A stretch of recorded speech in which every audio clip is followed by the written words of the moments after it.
ओम इदगं गवे प्रजननं मे सुदसवीरगं सर्वगणगं स्वस्ते आत्मसानि प्रजासानि पशुसानि लोकसन्यभयसानि अतिन्द्रयां बहुलं मे करोतन्नं भयोरेतु अस्मासु श्री भागवत भगवान की है आरती श्री भागवत भगवान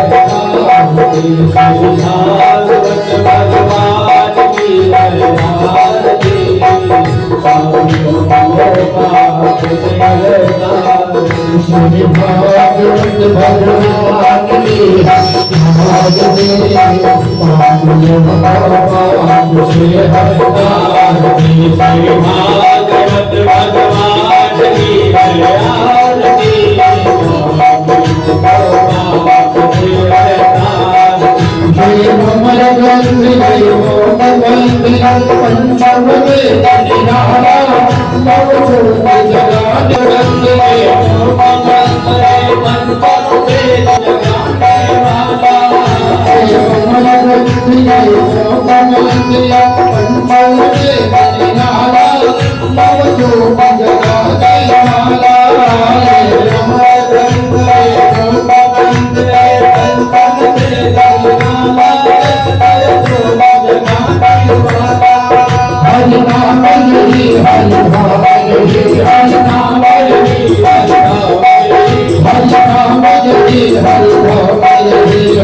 Hare Rama, Rama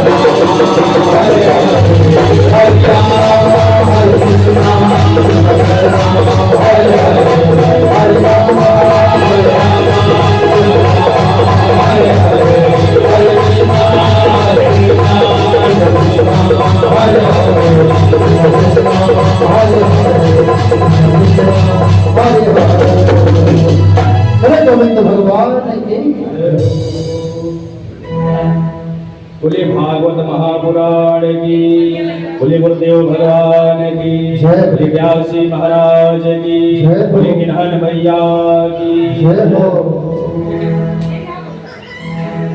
नमः पार्वती पतये हर हर महादेव।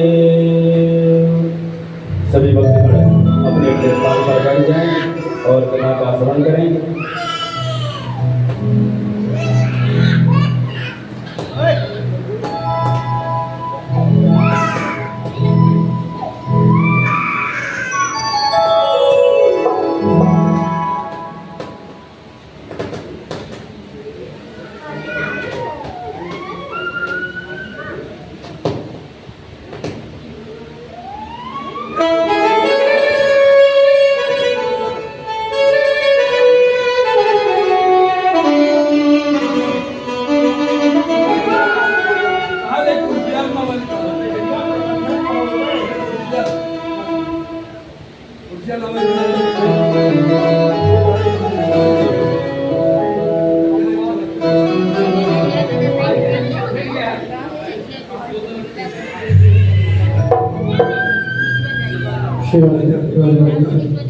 सभी भक्त जन आराम से बैठ जाए।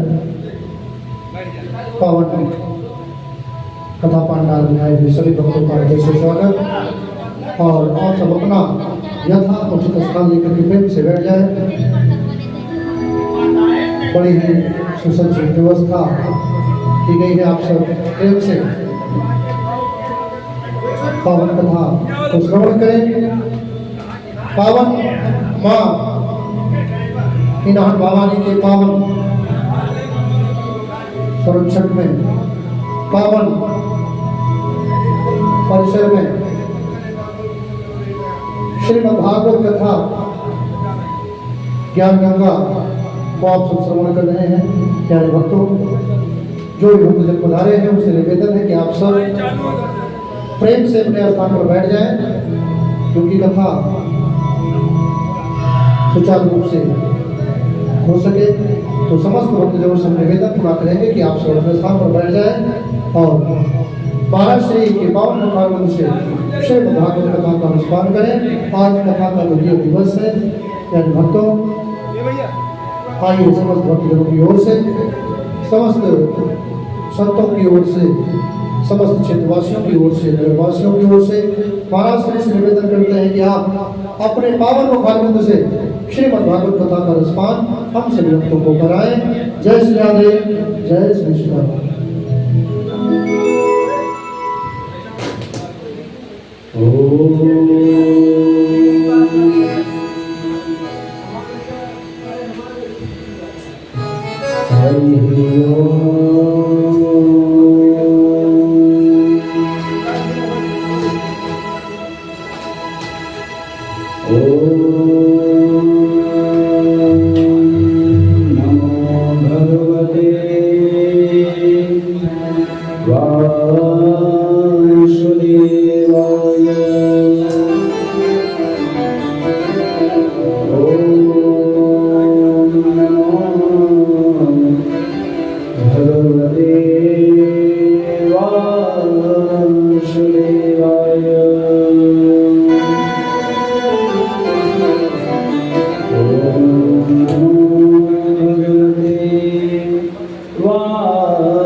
स्वस्ति श्री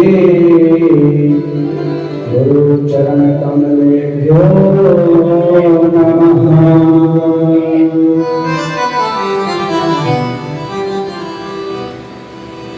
नमः परमहंसाय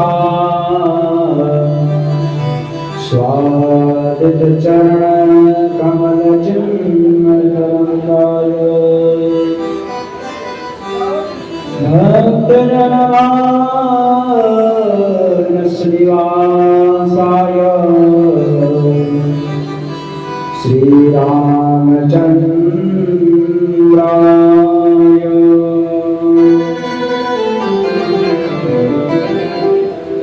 धीरं सदा परिभवाम्यनभीष्टदोहम् तीर्थास्पदं शिवविरञ्जनतं शरण्यम् वेदातिहं प्रणतपालभवादिबोधम् वन्दे महापुरुषते चरणारविन्दम्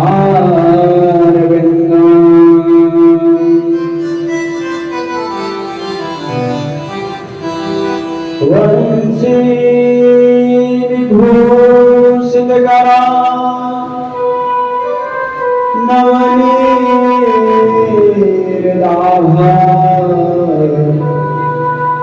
पीताम्बरादरुणबिम्बफलाधरोष्ठा पूर्णेन्दुसुन्दरमहा दरबिम्बरेता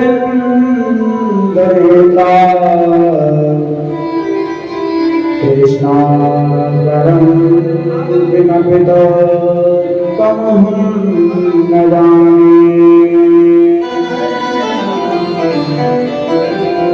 नारायणं नमस्कृत्य नरं चैव नरोत्तमं देवीं सरस्वतीं व्यासं ततो जयमुदीरये।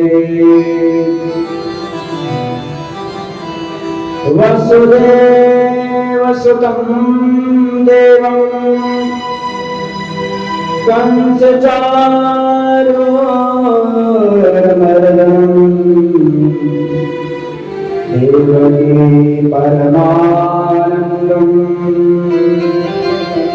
कृष्णं वन्दे जगद्गुरुम्।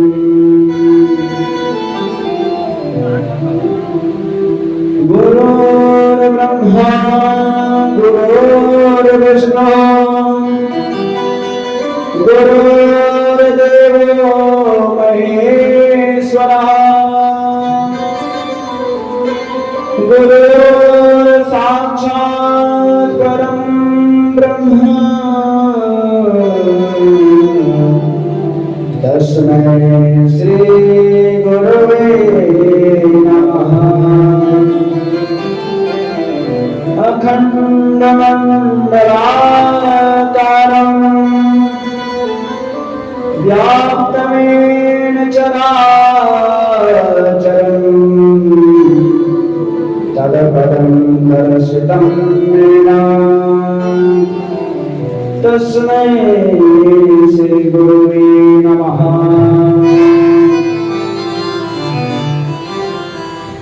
अतुलितबलधामं हेमशेलावलयं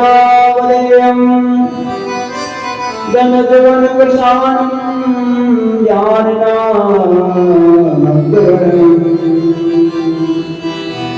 सकलगुणनिधानं वाराणसीं रघुपतिप्रियभक्तं वातजातं नमामि।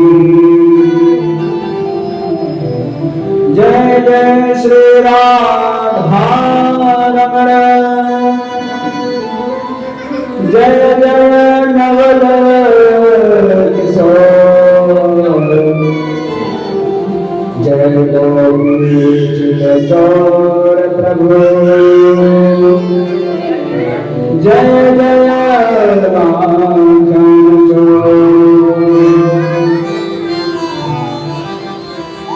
राधे मेरी मात है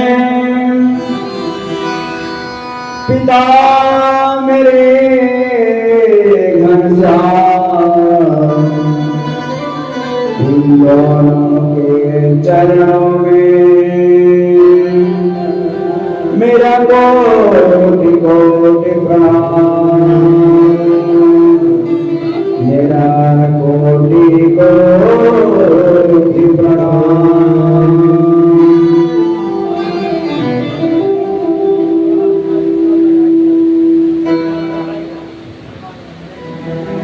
परम मंगल में प्रार्थना अखिलेश्वर अकारण कर्मावरणालय भक्तवांछा कल्पतरु तड़ित श्रीधर पीतांबरधारी कश्मीरी श्री बांके बिहारी लाल वामन सदय भक्ति स्वरूपा श्री राधा रानी को हम सब बारंबार प्रणाम करते हैं।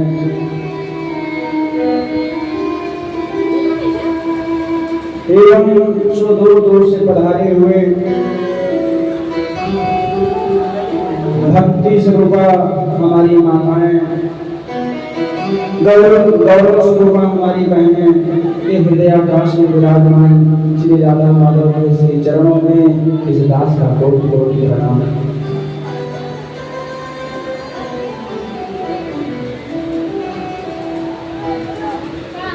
आप सबको सिया राम में सब जग जाने करम प्रणाम योग पाने। आइए अपने मन को एकाग्र करने के लिए और वाणी को पवित्र करने के लिए कुछ क्षण भगवान का संकीर्तन करते हुए उसके बाद ये पावन रूप की सतीता श्रीमद् भागवत कथा में प्रवेश करेंगे। बोलिए श्रीमद् भागवत भगवान की जय हो। बोलिए राधा रानी सरकार की जय हो। जय जय श्री राम नमः पार्वती पतये हर हर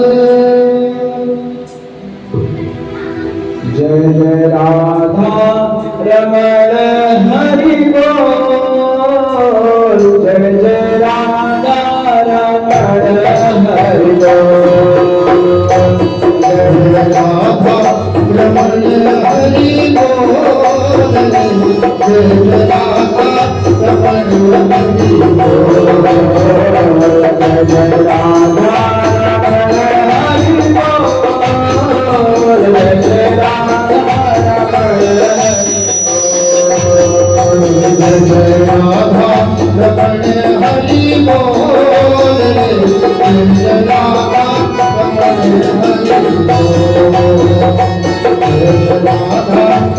बोल जय जय राधा रमण हरि बोल।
विगत दिन हम सब गोकर्ण उपाख्यान की कथा श्रवण किए। जैसे श्री राम जी भगवान अपने सभी अयोध्या वासियों को लेकर के साकेत धाम गए थे, वैसे ही हमारे बांके बिहारी जी गोकर्ण जी के साथ सभी सदस्यों को लेकर के अपने वैकुंठ धाम को गए। अगर आपकी श्रद्धा भक्ति सच्ची होगी ना तो साक्षात परमात्मा बांके बिहारी जी ही आएंगे।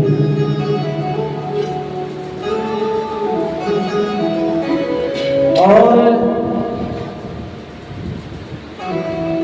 कभी भी भक्ति हो तो श्रद्धा होनी चाहिए, सच्ची भक्ति होनी चाहिए, दिखावा भक्ति नहीं होनी चाहिए। और कभी भी पूजा पाठ करो तो मन एकाग्र करके करो, क्योंकि जब तक मन एकाग्र नहीं होगा ना तब तक परमात्मा नहीं मिलेंगे। आजकल दिखावा कुछ ज्यादा हो रहा है। पूजा तो कहते हैं महाराज, पूजा खूब करते हैं, लेकिन कोई लाभ नहीं मिलता। कहते हैं दिन में 3 बार पूजा करते हैं, 3 बार संध्या करते हैं, लेकिन कोई फायदा नहीं हो रहा है। क्यों नहीं होता है? इसलिए नहीं होता है कि हमारा मन लगता ही नहीं है, वो तो दिखावा कर रहे हैं ना। 3 बार नहाना प्रारंभ कर रहे हैं तो दिखावा में, सुबह 4 बजे उठ जाएंगे, लेकिन शाम को भी ठंडी के समय भी स्नान करेंगे। हम तो कहीं कहीं पूजा कराने जाते हैं ना, कथा में जाते हैं, जब कहाँ वृंदावन वगैरह में गए तो वहाँ रात में ठंडी के समय में सब स्नान कर लेते हैं। उनका क्या है? दिखावा। स्नान एक बार ही करो, मन से भी स्नान होता है, मन से भी पूजा होता है। कोई जरूरी नहीं है कि चंदन तिलक सब कुछ लगा लिए तभी पूजा होगा। पूजा अंदर से, हृदय से होना चाहिए। और जब तक आपके हृदय से नहीं निकलेगा कोई कुछ चीज, हृदय आपका पवित्र नहीं होगा तो कितना भी आप चाहो, कितना भी आप पूजा करो, वो फल नहीं प्राप्त होगा।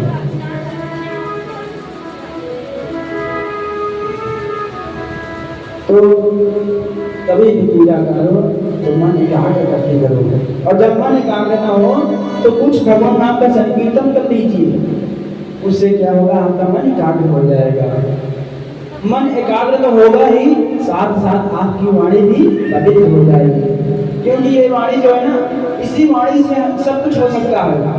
ये वाणी चाहे तो मार खिला दे, ये वाणी चाहे तो मृत्यु भी करा दे। किसी को हम गलत बोलेंगे तो ये वाणी ही तो बोलेगी, और गलत बोलेंगे तो मार भी होगी। इसलिए इसी वाणी से सब कुछ कर सकते हो आप। इस वाणी का प्रयोग अच्छे सुकर्म में करिए, धर्म में लगाइए। ये नहीं कि किसी का अहिंसा करें, किसी की बुराई करें। बुराई जो करते हैं ना, उनका जो लाभ होता है, जो पुण्य रहता है ना, वो दूसरे को चला जाता है।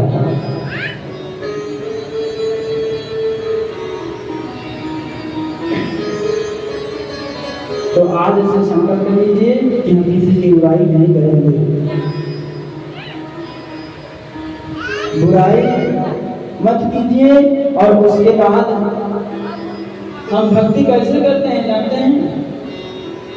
जिस चीज को भगवान ने बनाया है उसका हम अनादर करते हैं, और जिस चीज को इंसान ने बना दिया है उस चीज को हम पूजा करते हैं। पत्थर की मूर्ति देखिए, कौन बनाया है?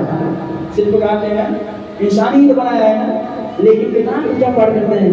दूध, दही, फल, नैवेद्य, अनेक प्रकार के 56 भोग लगाते हैं ना पत्थर की मूर्ति में। और इंसान को किसने बनाया? भगवान ने बनाया है ना, लेकिन हम इंसान की पूजा नहीं करते हैं। भगवान की बनाई हुई चीज की हम कभी भी कदर नहीं करते, और जो इंसान ने बना दिया है उसकी हम बहुत कदर करते हैं। ये सब आजकल उल्टा हो रहा है। इसीलिए कहते हैं जिस चीज को भगवान ने बना दिया है उसकी हम कदर करें, उसकी हम पूजा करें। और आपने देखा होगा वृंदावन में बांके बिहारी जी के मंदिर में जाएंगे तो मूर्ति कितनी है बांके बिहारी जी के मंदिर में? अनेक प्रकार की मूर्ति है उस मंदिर में, नहीं ना, एक ही मंदिर है श्री कृष्ण जी की।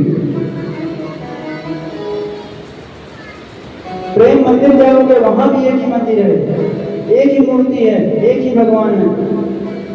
राधा वल्लभ मंदिर जाओगे वहां भी एक मंदिर है। इसलिए एक मंदिर है कि आपका मन कहीं भटके ना।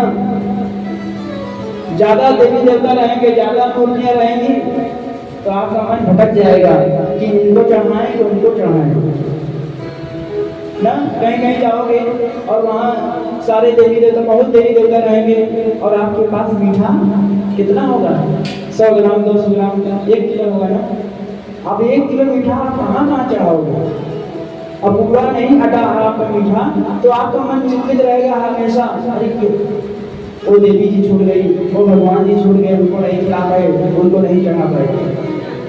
इसलिए मंदिर में ज्यादातर एक ही मूर्ति होनी चाहिए ताकि हमारा मन न भटके। और यदि आपके घर के पास कोई भी मंदिर हो तो आपको प्रतिदिन जाना चाहिए। किस लिए जाना चाहिए? ये हमारा कर्तव्य है जाने का, ये हमारा धर्म है। कोई जरूरी नहीं है कि धर्म को समझ कर जाना चाहिए, अपने कर्तव्य को समझना चाहिए। तो आपके घर के पास मंदिर हो तो प्रतिदिन मंदिर जाइए। सूत जी महाराज सौनकादि ऋषियों को क्या कथा भी सुनाए। सनत कुमार जी बोले, महाराज अब आपको विश्वास हुआ कि भागवत की महिमा क्या है? नारद जी बोले, हाँ महाराज हम समझ गए कि ये तो पापियों को मुक्त करने वाली कथा है। नारद जी बोले, भागवत में कुछ और विधि बताइए, कुछ कोई विधि है? भागवत जिनके यहाँ घर में होते हैं खाने पीने की व्यवस्था कुछ होनी चाहिए ना, व्रत रखना चाहिए, क्या करना चाहिए, इसके बारे में भी बताया है कि जिनके घर में भागवत हो, जो मुख्य यजमान हो, उनको क्या करना चाहिए।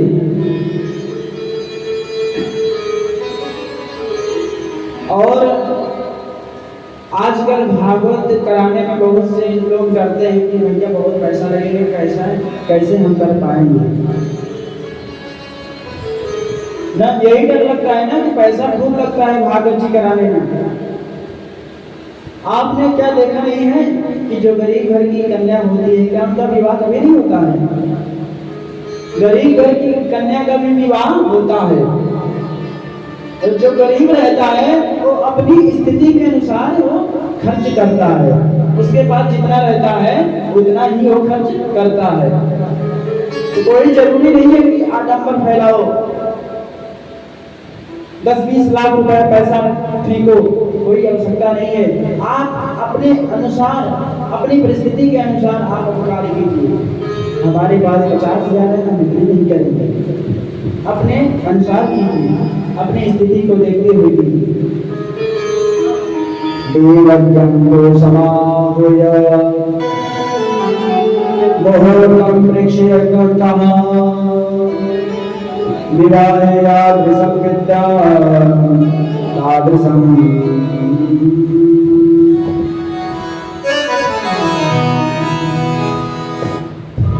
विवाहे यादृशं, कहते हैं कि जितना विवाह में खर्च होता है धन, उतना ही धन श्रीमद् भागवत में करना चाहिए। लेकिन विवाह में एक चीज और लगता है, क्या? मन नहीं लगेगा तो विवाह भी नहीं होगा। आप मन से ही करते हैं शादी विवाह, आपका मन संतुष्ट नहीं रहता, असंतुष्टि रहती है कि ये कैसे होगा, इतने पैसे में कैसे होगा। मन लगा रहता है ना उसी में, विवाह में ही मन लगा रहता है ना। तो जब भागवत की कथा करो ना तो उसमें भी पैसा खर्च कर रहे हो तो मन भी लगाओ। जिस तरह विवाह में मन लगाकर काम करते हो ठीक उसी प्रकार भागवत में भी मन लगाना चाहिए। ये नहीं कि हमारे पास पैसा है तो हम पैसा ही खर्चा करेंगे, मन नहीं लगाएंगे, ऐसा मत कीजिए। पैसा खर्च कर रहे हो तो मन भी लगाओ। बोल भक्तवत्सल भगवान की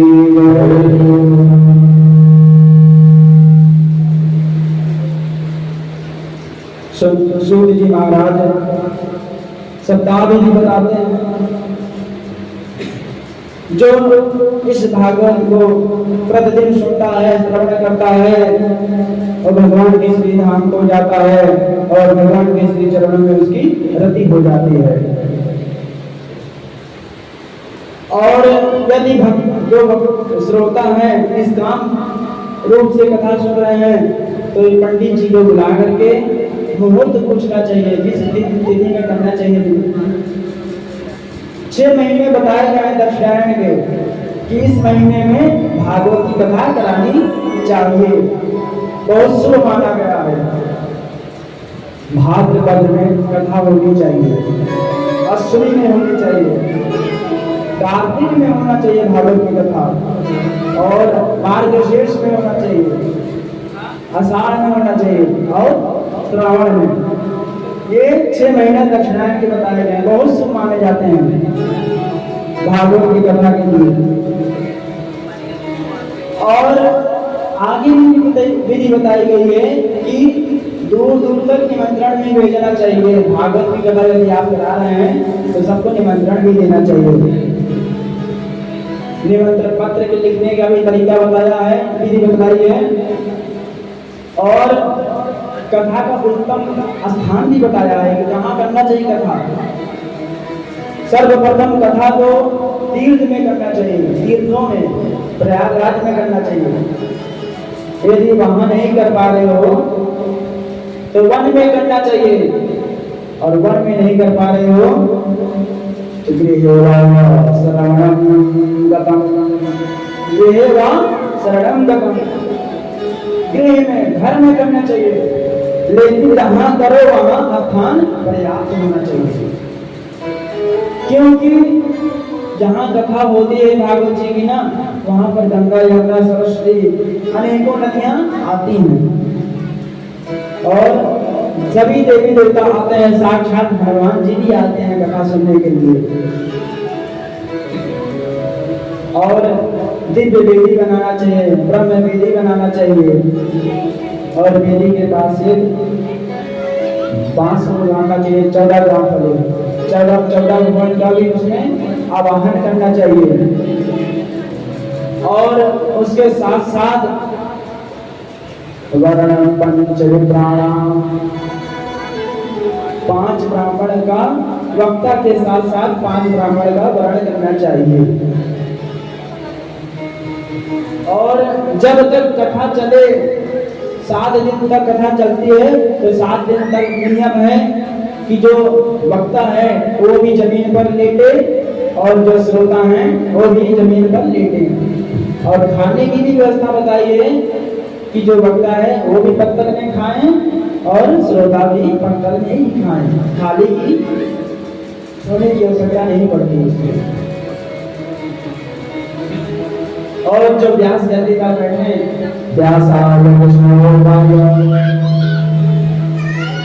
यदि व्यास जी का विवाह हुआ हो, वक्ता का विवाह हुआ हो तो व्यास जी रूप में पूजन करना चाहिए, और यदि विवाह ना हुआ हो तो सुखदेव जी के रूप में पूजन करना चाहिए। उसके बाद बतलाए हैं कि भोजन करना चाहिए कि नहीं। नारद जी बोले महाराज कथा तो हम सुनेंगे लेकिन कथा में क्या क्या खाना चाहिए। बोले उपवास रहना चाहिए कथा के दिन। बोले कितने दिन? बोले 7 दिन तक कुछ खाना नहीं है। नारद जी बोले भैया आप तो हम सुन सके, आप सुना दिए कथा, हम सुन लिए, कोई और उपाय बताइए। बोले फलाहार एक टाइम करो। बोले ये भी ना कर पाए तो बोले फूलाहारम, चक्कर भोजन करो, 4 बार भोजन करो, लेकिन मन आपका भागवत जी में लगा रहे। अभी कोई जरूरी नहीं है कि अपने आप शरीर को अपने जलाते रहो, उपवास रहो और अपने आप से कोई जलाते रहो, अंदर मन में गलानी बनती रहे, अरे कुछ खा पी नहीं रहा हूँ, मेरा शरीर खराब हो जाएगा, कैसे जीऊंगा, 7 दिन तक लगता है मैं मर ही जाऊंगा। ऐसा नहीं है। कथा विघ्न करो यदि, कोई वो उपवास नहीं है जो कथा में विघ्न डाले।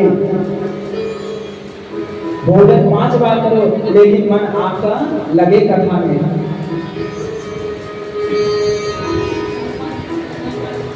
और सनत कुमार जी गुरु दीक्षा के बारे में बताते हैं कि गुरु दीक्षा लेकर तब श्रीमद् भागवत की कथा सुनना चाहिए। और जब ये कथा हो रही थी कि इतने में सुखदेव जी पधारे उस कथा में। बोले सदगुरु सुखदेव भगवान की तत्राययोसो 10 वर्षतस्तदा व्यासात्मजोगा ज्ञानमवाप्ति चन्द्रमा कथावसाने निदिरापूर्णा प्रेम्णा पठन्वा गवतं शनै प्रेम्णा पठन भागवतम शनै अर्थात सुखदेव जी पधारे, उनका पूजन हुआ और धीरे धीरे श्लोक को गा रहे हैं, धीरे धीरे कदमों से चल रहे हैं। सभी लोग आसन पर बैठाए और कथा सुखदेव जी प्रारंभ कर दिए। स्वर्ग सत्य जगैला से वैकुंठे नास्तयं प्रसाद अता विलंत सद्भाग्य मामा मोचत करिचित। कह रहे हैं कि भागवत रूपी अमृत वैकुंठे नास्तयं प्रसाद, वैकुंठ में भी दुर्लभ है, वैकुंठ में भी नहीं है, ये कहीं भी सुलभ नहीं है। सुलभ कहाँ है? उत्तर प्रदेश में। और उत्तर प्रदेश में भारत भूमि जो है ना, इस भारत भूमि प्रतापगढ़ के राज्य में झाड़ा और भुवनेश्वरनाथ धाम के निकट और ये कटलावली ग्राम में और माता रानी के निकट गोविंद धाम सेवा संस्थान है। ये यही सुलभ है इस भारत भूमि में। और ये तो वैकुंठ नाथ दरसा, वैकुंठ में भी सुलभ नहीं है। जिस समय सुखदेव जी महाराज जी प्रवचन कर रहे थे, उसी समय भगवान के प्रिय भक्त प्रहलाद जी और अर्जुन उद्धव सभी भक्त प्रकट हो गए और यहाँ तक कि शिव जी भी प्रकट हो गए माता पार्वती के साथ। बोले शंकर भगवान की प्रहलाद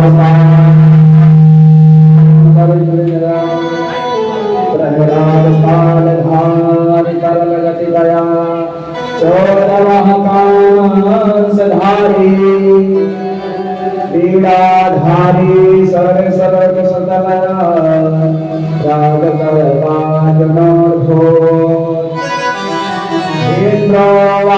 मृदंगम जय जय सुंदरा कीर्तने ते कुमारा यत्रागे भाववक्ता सरसर जनया व्यास गोत्र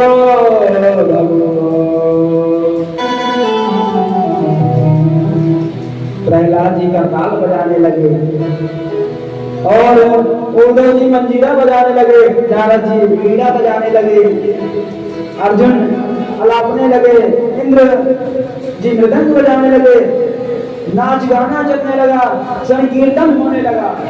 श्री कृष्ण गोविंद हरे मुरारी, हे नाथ नारायण वासुदेव। श्री कृष्ण गोविंद हरे मुरारी,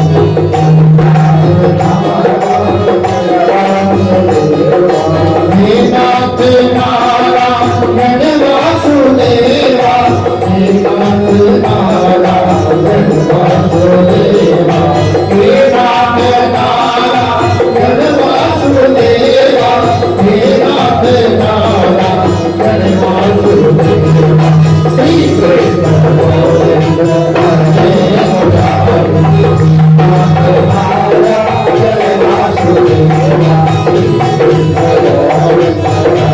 नाथ नारायण वासुदेवा,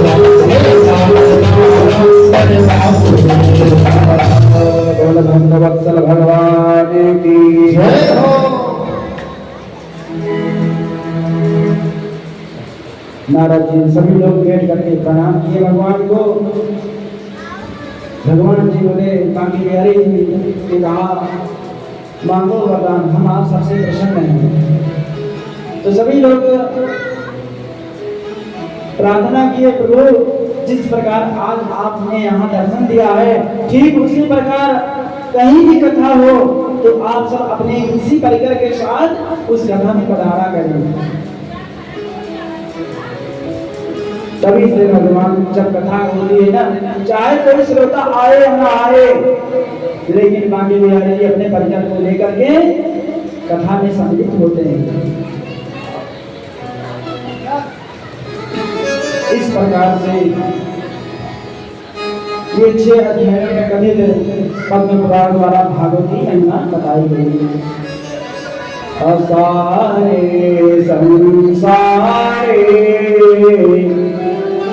विषय विषसंगा कोयदिया क्षणाधाम छेवाधाम विगत सुख गाथा सुधाम विमर्तम दरथांगो दरद गोपदे गोपसित कथे परीक्षि साक्षिया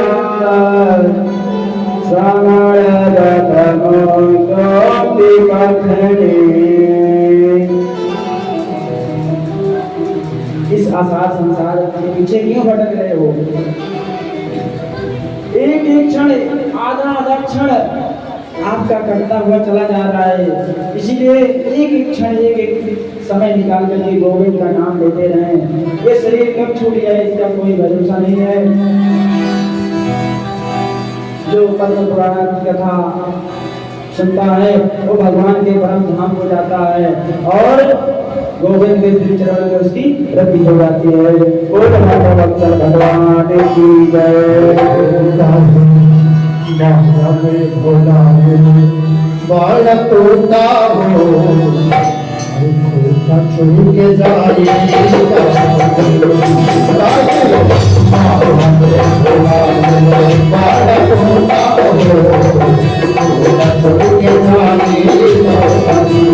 सगरी स्वार्थ खातिर में मन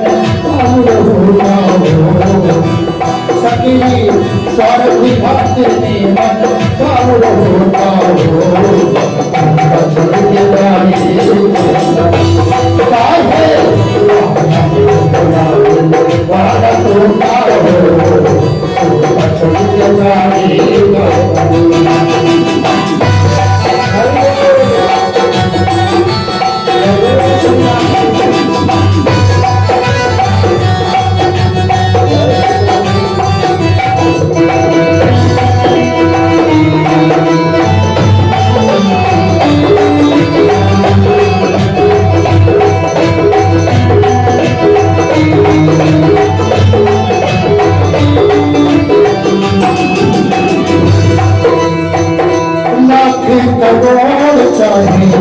कितनों को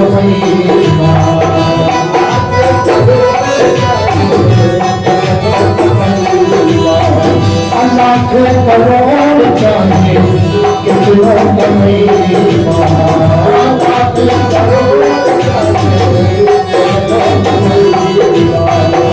खाना पिया खाना पिया भाई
महाराज की जय हो। श्रीमद् भागवत में 335 अध्याय हैं।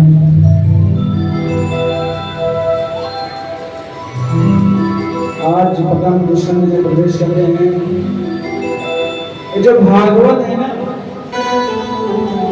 सभी ग्रंथ से विचित्र ग्रंथ है। विचित्र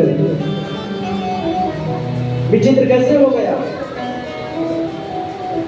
कभी भी कोई ग्रंथ आप खोलते हैं तो उस ग्रंथ में किसी न किसी देवी देवता की स्तुति रहती है ना। आप रामचरितमानस उठा लीजिए, उसमें सबकी स्तुति दी गई है। राम जी की भी दी गई है, हनुमान जी की भी दी गई है, चोरों को भी दी गई है, पापियों को भी दी गई है,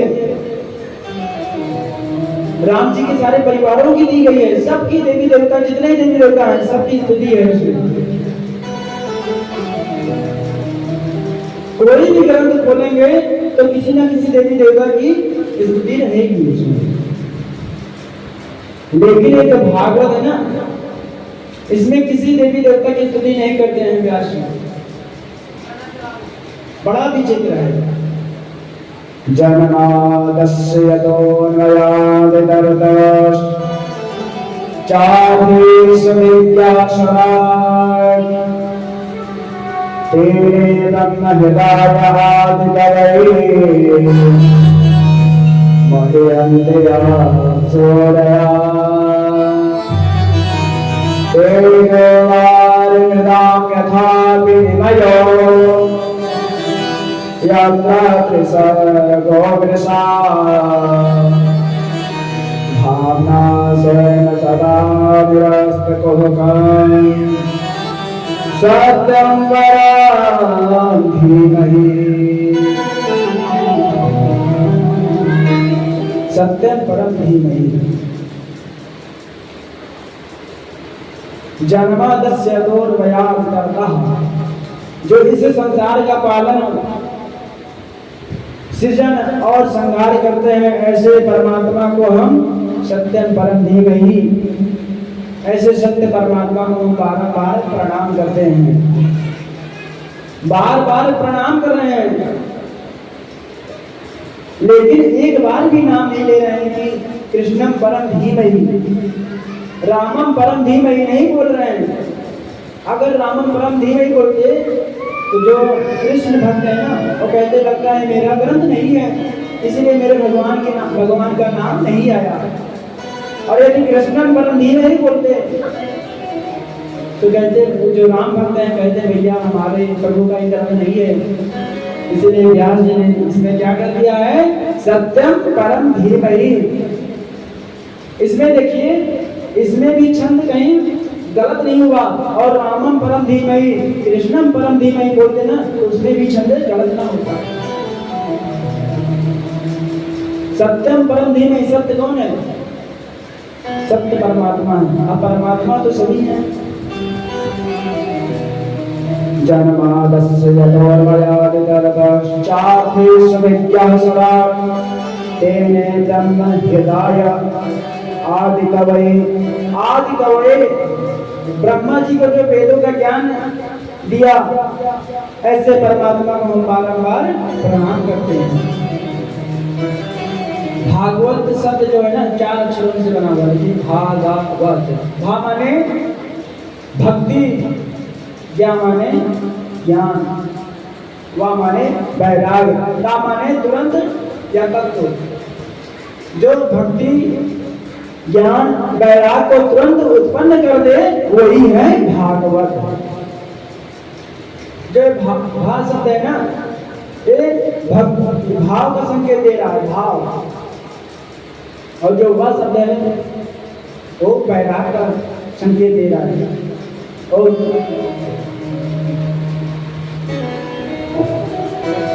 वह जो शब्द है वो भी वो वैराग्य का दे रहा है, का शब्द है ज्ञान का दे रहा है, का त्याग का दे रहा है। जो सब कुछ त्याग कर दे, जो सब कुछ त्याग करवा दे, वही भागवत है। भागवत किसी देवी देवता का नहीं है, भागवत भक्तों का चरित्र है, उसे भागवत कहते हैं। जिसमें भक्तों का चरित्र हो वो है भागवत। और भागवत सब नहीं सुनने के अधिकारी हैं। चाहो कि हम सुन लें भागवत ना, तो अपने आप को कैसे पहचाने कि हम भागवत सुनने के अधिकारी हो गए हैं या नहीं? कैसे जाने कि हम लायक हैं भागवत की नहीं? तो दूसरे श्लोक में बताते हैं, मंगलाचरण जो किए हैं उसमें दूसरे श्लोक में बताते हैं कि कौन अधिकारी है भागवत सुनने का। सब लोग सुनने के लिए नहीं बोले दिए। धर्मः प्रोक्षित केतोत्र परमो निर्मत्सराणां सदा वेदं वास्तवमत्र वस्तु श्रीमद् तापत्रयोन्मूलनम् श्रीमद्भागवते महामुनिकृते किं वा परेरीश्वरा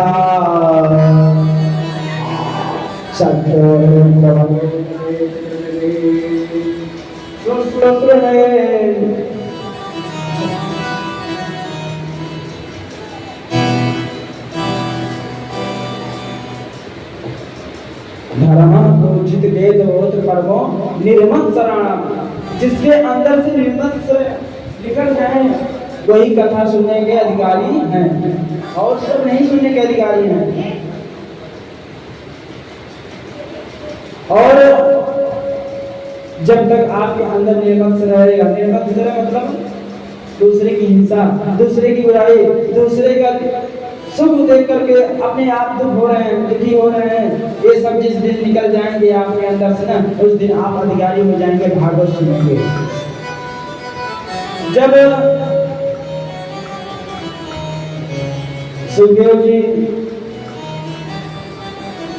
व्यास जी जब भागवत लिख दिए ना, तो उस भागवत को भगवान के पास लेकर के आए सुखदेव जी ने।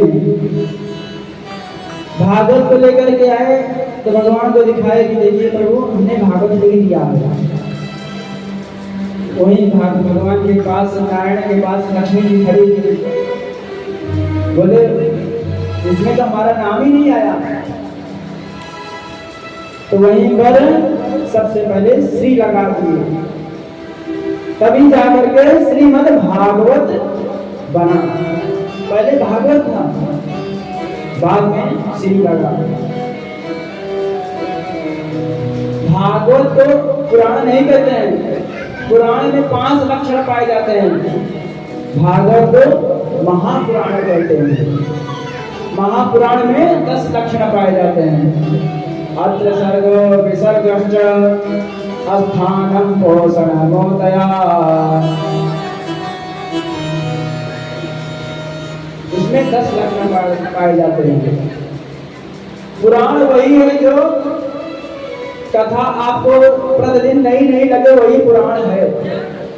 आपने देखा होगा कथा का, बहुत सुने होंगे कथा ना, लेकिन कहीं भी आप जाओगे कथा सुने तो आपको कथा बार बार नहीं लगेगी, पुरानी नहीं लगेगी कि वही रोज वही सुनाते हैं, रोज प्रतिदिन वही कथा चल रही है। हमने तो कथा सुन लिया है, बार बार क्या सुने वही कथा। लेकिन आप कथा में जाएंगे तो आपको नई नई चीज मिलेगी, नई नई कथाएं मिलेंगी। अखबार अभी आपके पास रख दिया जाए कल का, तो आप उसको नहीं पढ़ेंगे, कहेंगे कल का अखबार है ना। लेकिन भागवत दे दिया जाएगी, पढ़ो इसको, तो आप उसको बार बार पढ़ते रहोगे, आपको कभी भी पुरानी नहीं लगेगी। जो बार बार नई सी लगे वही है भागवत। बोले श्रीमद् भागवत महापुराण की निगम कल्पतरोर्गलितं फलम् सुखमुखादमृतद्रवसंयुतम् पिबत भागवतं रसमालयम् मुहुरहो रसिका वो विवाहः। निगम कल्पतरोर्गलितं फलम्,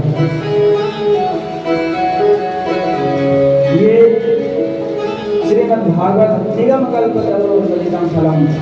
निगम रूप जो वृक्ष है ये पका हुआ फल है। संतों ने किसी ने द्वैत मांगा तो अद्वैत मिला, जो कुछ भी था, जो कुछ भी किसी ने मांगा सब कुछ दिया। संतों ने कहा महाराज हमें कुछ नहीं चाहिए, आपके पास जो कुछ अच्छा हो वो हमें दे दीजिए। तो कल वेद रूपी का वृक्ष जो है ना ये अपना पका हुआ फल दे दिया। बोले कितना पका हुआ? एकदम फलम, एकदम पका हुआ। बोले महाराज इतना पका है तो जब आया होगा गिरा होगा नीचे तब फूट गया होगा। बोले नहीं नहीं, शिष्य पर शिष्य द्वारा आया है। नारायण भगवान ने ब्रह्मा जी को दिया, ब्रह्मा जी ने नारद जी को दिया, नारद जी ने वेद व्यास जी को दिया, वेद व्यास जी ने सुखदेव जी को दिया। शिष्य प्रशिष्य और गुरुदेव भगवान की कृपा से हमें प्राप्त हुआ है, जो आप सबके बीच में हम कथा श्रवण करा रहे हैं। तो किसी ने पूछा भैया क्या ये आपका फल मीठा है? जो भागवत रूपी फल है क्या मीठा है? कहा हाँ भैया बहुत मीठा है। क्योंकि आजकल क्या होता है ना, जो फल बेचने वाले आदमी होते हैं ना वो अपने फल की जो फल होता है उनके पास वो अपने फल की बहुत महंगा गाते हैं, कहते हैं मेरा फल बहुत मीठा है। एक बार क्या हुआ, एक संत जी जा रहे थे, एक फल बेचने वाला आया, खरबूजा बेच रहा था। बोले महाराज ये आपके खरबूजे मीठे हैं? बोला हाँ भैया खरबूजा मीठा है, शक्कर से मीठे हैं। अपन संत जी खरबूजे को लिए और जैसे ही उसको खाए वो तो एकदम फीका लगा। कहा भैया आपका ये तो फल मीठा ही नहीं है, आप तो कह रहे थे मीठा था है। तो कहीं व्यास जी आपका ये फल मीठा तो मीठा वैसे ही तो नहीं है दुकानदार की तरह। बोले नहीं नहीं, सुख